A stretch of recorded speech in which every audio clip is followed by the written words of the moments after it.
guys, thank you for tuning in today. Today we're going to be making a cool superhero mask. Here are other supplies that you'll be needing. Let's get right into it. So you'll need scissors.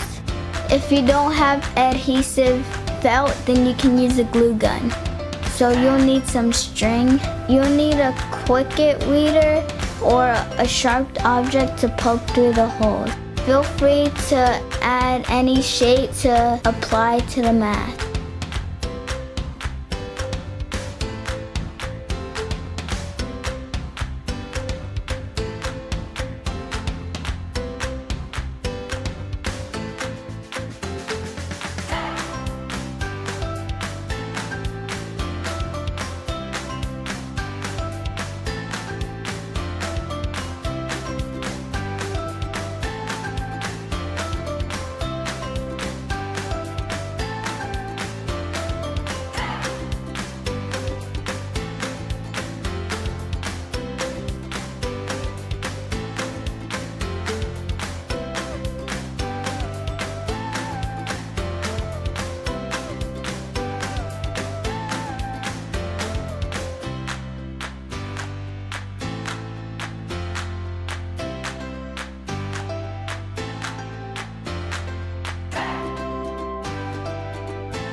Thank you for watching my video.